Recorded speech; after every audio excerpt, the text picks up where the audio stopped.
Selamat malam pemirsa, selamat datang di program Cerdas Hukum. Sebuah talk show yang membahas sejumlah kasus real untuk kita diskusikan bersama. Malam hari ini saya Egit Hapsari dan praktisi hukum Alvin Lim akan mengangkat tema paham hukum bisnis usaha berbuah manis. Dalam menjalankan bisnis, penting memiliki perencanaan yang matang serta memahami hukum bisnis. Jangan sampai karena perencanaan yang salah, bisnis yang kita bangun bukannya untuk malah buntung. Sebelum kita memulai dialog, kita saksikan tayangan berikut. Meraih kesuksesan dalam berbisnis membutuhkan pengorbanan. Tak jarang demi mencapai kesuksesan, seseorang harus melewati berbagai rintangan dan kegagalan. Saat ini generasi milenial mulai mendominasi bisnis kreatif di tanah air. Banyak milenial lebih memilih berbisnis dibandingkan bekerja kantoran. Hal ini karena generasi ini berani dalam mengambil risiko, suka berpetualang dan siap merebut peluang yang ada. Indonesia telah melahirkan beberapa pengusaha muda yang memiliki ide bisnis brilian di berbagai bidang seperti halnya Nadiem Makarim. Siapa yang tidak kenal dengan sosok pengusaha muda satu ini? Pria berusia 36 tahun ini sukses berkat usia ojek online-nya. Usaha ini didirikan karena Nadiem melihat adanya permasalahan utama para penyedia jasa ojek yang kurang produktif karena sulitnya mendapat penumpang.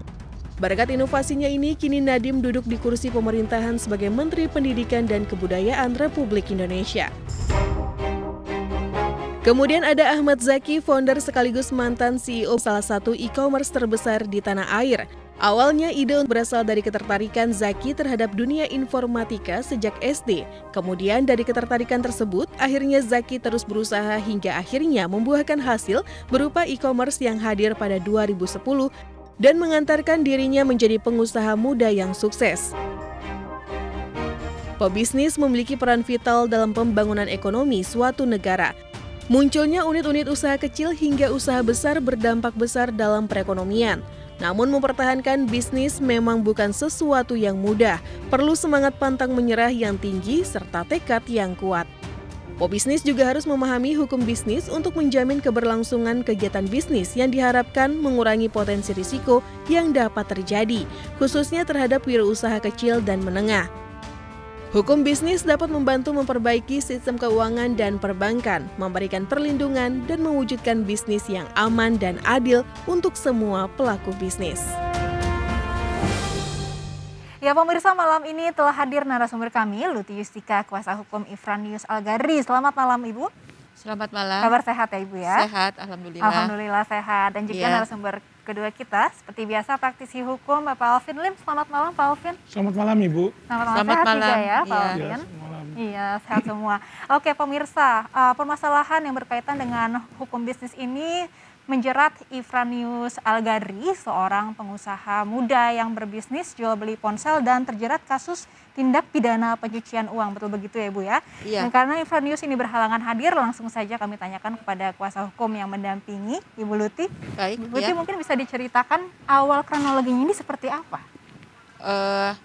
Awal Ifranius itu memiliki masalah menurut saya berat ya, untuk pada saat itu usia Ifranius itu kalau tidak salah 21 tahun. Masih muda sekali ya? Sangat-sangat muda. Tapi anak muda yang memiliki semangat tinggi untuk menjadi entrepreneur sebagai pengusaha. Pada saat itu Ifranius itu memiliki usaha di bidang handphone ya, jual beli handphone. Ya di sebuah mall kecil lah di Kota Tangerang. Nah, tetapi Ifranius itu memiliki link yang cukup bagus sehingga dalam beberapa bulan beliau itu bekerja sama dengan sebuah distributor handphone. Saya tidak bisa menyebutkan nama distributornya, distributor A lah misalnya. Nah, pada saat itu beberapa kali Ifranius itu bertemu dengan perwakilan dari distributor itu di sebuah acara. Di sebuah acara lalu Ifranius itu ditawarkan untuk menjadi seperti agent lah ya, seperti kerjasama lah. Ditawarkan mau tidak kerjasama untuk menjualkan handphone produk kami gitu loh. Akhirnya mau Ifranius itu, oke. Nah, bertemulah Ifranius dengan perwakilan dari perusahaan. Nah, dari perusahaan memberikan limit pertama itu 50 juta untuk pengambilan barang. Kemudian limit ini berlangsung dengan nominal yang sama atau seperti apa, Bu? Lalu beriringnya waktu, Ifranius bagus penjualannya dan akhirnya diberikan kenaikan di top up seperti itu. Boleh mengambil lagi barang sampai kalau tidak salah dari 50 juta terus menjadi 500 juta. Lalu meningkat lagi menjadi 100,5 miliar gitu. Ini intinya naik nominalnya naik terus karena sudah ada kepercayaan. Lantas kalau sudah ada kepercayaan dan bisa dibilang ini bisnisnya cukup sukses, lantas kenapa akhirnya bisa terseret kasus? Nah, jadi sangat disayangkan anak muda yang berbakat mungkin ya kurang teliti, kurang hati-hati kalau menurut saya awal mulanya. Tapi kalau untuk disiplin pembayaran yang saya berbicara gini karena berdasarkan bukti ya, bukti-bukti surat-surat yang saya pelajari. Dalam hal ini Ifranius selalu dia tertib dalam membayar. Misalnya plafon 50 juta, dia ambil barang misalnya seharga 50 item. Ketika misalnya barangnya terjual, itu langsung dia setorkan, dia bayar. Dan dalam hal ini yang saya mendapatkan temuan berdasarkan bukti yaitu kwitansi pembelian itu kan gini, misalnya Ifranius itu mengambil barang dari distributor tersebut. Itu tentunya ada pemesanan ya, pemesanan kan PO ya, ada PO-nya, purchasing order-nya, memesan barang, lalu ada DO, delivery order-nya, lalu ada surat jalan. Nah, masing-masing itu dibuat 4 rangkap ya, ada putih, merah, kuning, dan hijau. Ini berkasnya ya? Betul. Nah, yang kenapa saya bilang Ifranius itu tertib dan membayar, karena di dalam kwitansi yang 4 rangkap itu ada kalimat apabila barang sudah dibeli tidak dapat dikembalikan. Nah, otomatis kalau secara hukum itu sudah termasuk jual beli putus. Artinya saya ambil barang, saya sudah bayar gitu loh. Nah, artinya ketika Ifranius mengambil sejumlah misalnya 50 item handphone, lalu dia kemudian misalnya limitnya 14 hari misalnya ya, 14 hari dia setorkan, berarti kan sudah selesai. Pembayaran itu berarti sudah tidak ada hutang. Nah, tapi kemudian celahnya di mana, Bu? Ya, nah, jadi ketika plafon masih kecil belum ada fraud, belum ada masalah. Kerjasama itu dimulai kurang lebih sekitar bulan Agustus 2014. Dalam jangka waktu 1 tahun, anak itu penjualannya itu sudah lebih dari 5 miliar. Dalam waktu 1 tahun menjual. Waktu itu 2014 ya. Nah, lalu di Agustus 2016, sebelumnya berarti sekitar Mei kurang lebih ya, kira-kira nih saya juga lupa nih. Soalnya udah lama. Tapi sebelum Agustus itu Ifranius tiba-tiba ya dia ditagih oleh bagian purchasing lah, bagian purchasing dari PT distributor tersebut. Tentu saja kaget, loh kenapa saya ditagih? Karena setahu saya selalu membayar. Nah, lalu saya tanya Ifranius, bagaimana cara kamu membayar? Ini ada dokumen yang hilang atau bagaimana, Bu? Jadi dia bilang, saya selalu deposit sistemnya. Jadi misalnya dia ambil misalkan dia plafonnya naik 1,5 miliar, ya kan? Tapi ketika dia ada uang, dia taruh tuh lebihin uangnya di distributor itu, misalnya jadi anggap aja 3M. Begitu ya? Betul, 3M. Nah, otomatis kalau 3M berarti barang yang dia ambil harusnya sesuai dengan limit. Sebelum kita lanjut, saya ke Pak Alvin dulu ya, celahnya ya, yang ingin disampaikan Bu Luti. Pak Alvin, kalau kita melihat kronologi kasus yang disampaikan Bu Luti ini, sebenarnya celahnya bagaimana sehingga ini bisa terseret hukum pidana dan bahkan bukan perdata? Kalau kronologi sampai yang diceritakan, kalau saya lihat sih masih perdata ya, karena terjadi jual beli, ada supplier sama distributor, supplier berikan ke distributor membayar di situ.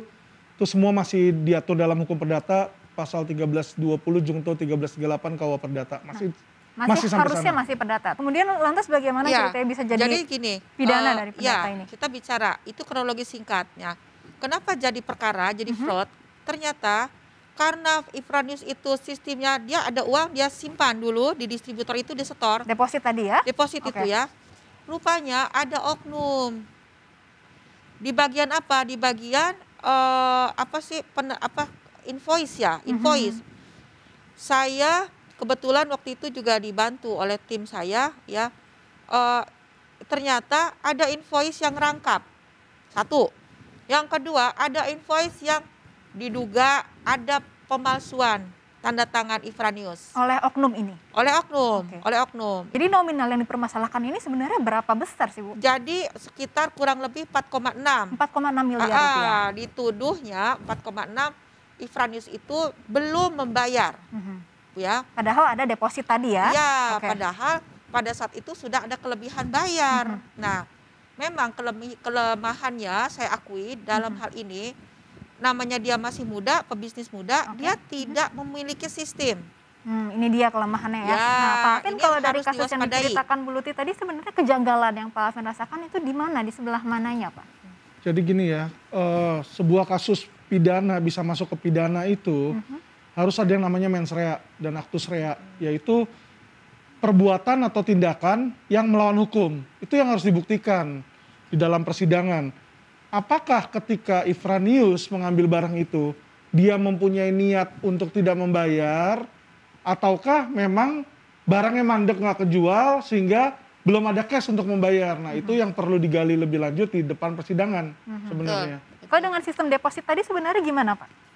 Jadi sebenarnya semua tergantung dari perjanjian awal dong.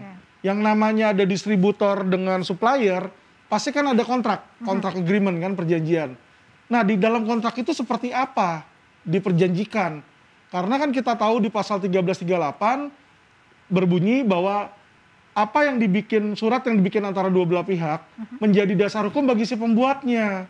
Jadi kalau misalnya di surat itu, di perjanjian kontrak itu ditertulis bahwa misalnya dia ketika ditagih harus bayar full, dan ditandatangani disetujui oleh distributor, ya dia harus bayar. Jadi kalau sudah ada kesepakatan hitam di atas putih ya jangan sampai melenceng dari apa yang sudah disepakati ya. Meskipun ini gentleman agreement seperti itu ya. Karena itu yang namanya perjanjian ya, perikatan. Itu kan udah kesepakatan. Nah kalau dia melanggar itu sebenarnya masih bisa dibilang one prestasi.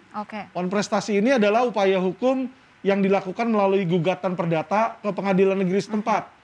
Ya, nah sedangkan kalau kita bicara pidana itu ya, apalagi penipuan 378, itu ada unsur-unsur perbuatan yang harus dipenuhi. Oke, baik Pak Alvin, nanti kita lanjutkan kembali ya Pak ya. Pemirsa, lalu bagaimana agar pengusaha milenial memahami hukum bisnis? Kita akan membahasnya bersama pengamat bisnis Kavi Kurnia. Usai jeda, tetap di Cerdas Hukum.